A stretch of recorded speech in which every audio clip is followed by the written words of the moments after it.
আসসালামু আলাইকুম বন্ধুরা, আজকে আমি মুড়ি ঘন্ট রেসিপি শেয়ার করব।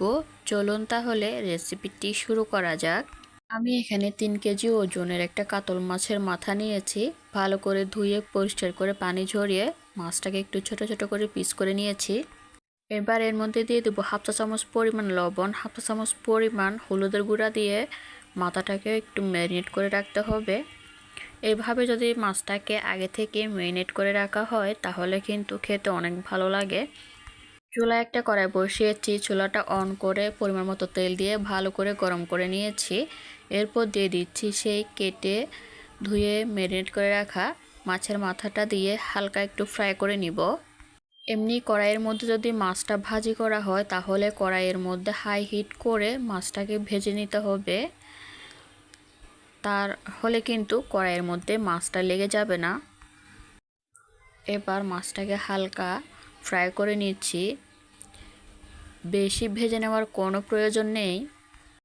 মাছটাকে যদি বেশি ভেজে নেওয়া হয় তাহলে কিন্তু খেতে ভালো লাগবে না তেমন একটা। আর এটা হচ্ছে একদমই তাজা একটা মাছ। তো আমি এপিট ওপিট করে হালকা ফ্রাই করে নিয়েছি। এবার মাথাটাকে উঠিয়ে নিতে হবে।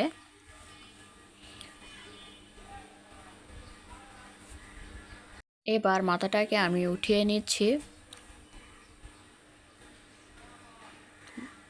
মাছটা উঠিয়ে নেওয়া হয়ে গিয়েছে। একটা নন স্টিকের হাঁড়ি বসিয়েছি, সেই ভেজে রাখা মাছের তেলটা দিয়েছি আর দিয়েছি 1 টেবিল চামচ পরিমাণ পেঁয়াজ বাটা, 1 টেবিল চামচ পরিমাণ আদা রসুন বাটা দিয়ে এটাকে ফ্রাই করে নিতে হবে যতক্ষণ না কাঁচা ফ্লেভারটা চলে যায়। তো ভালো করে ভেজে নিয়েছি। এবার 1 চা চামচ পরিমাণ লবণ, 1 চা চামচ পরিমাণ মরিচের গুঁড়া, 1 চা চামচ পরিমাণ মরিচের গুঁড়া, 1 চা চামচ পরিমাণ জিরার গুঁড়া, 1 চা চামচ পরিমাণ হলুদের গুঁড়া দিয়ে মশলাটাকে ভালো করে কষিয়ে নিতে হবে। শুকনো মশলাটা যাতে পুড়ে না যায় অল্প একটু পানি দিয়ে মশলাটাকে খুব ভালো করে কষিয়ে নিতে হবে। মশলাটাকে খুব ভালো করে ভাজা ভাজা করে নেওয়ার পর দিয়ে দিচ্ছি 3-4টার মতো কাঁচামরিচ ফালি করা আর দিয়ে দিচ্ছি একটা বড় সাইজের টমেটোটা আমার পছন্দ মতো করে কেটেছি, আপনারা আপনাদের পছন্দ অনুযায়ী কেটে নেবেন। মশলাটা খুব ভালো করে কষানো হয়ে গিয়েছে। এর মধ্যে দিয়ে দিচ্ছি ভেজে রাখা মাছের মাথাটা দিয়ে ভালো করে কষিয়ে নিতে হবে।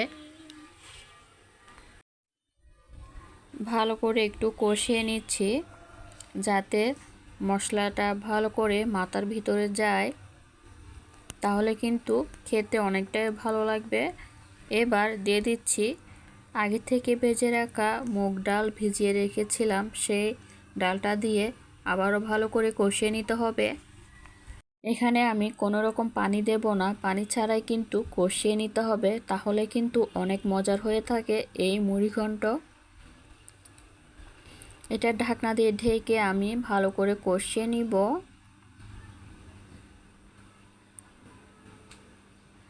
চাইলে আপনারা মাথাটা কিন্তু ভেঙেও দিতে পারেন। তো ঢাকনা দিয়ে ঢেকে এটাকে 10 মিনিটের মতো কষিয়ে নিব।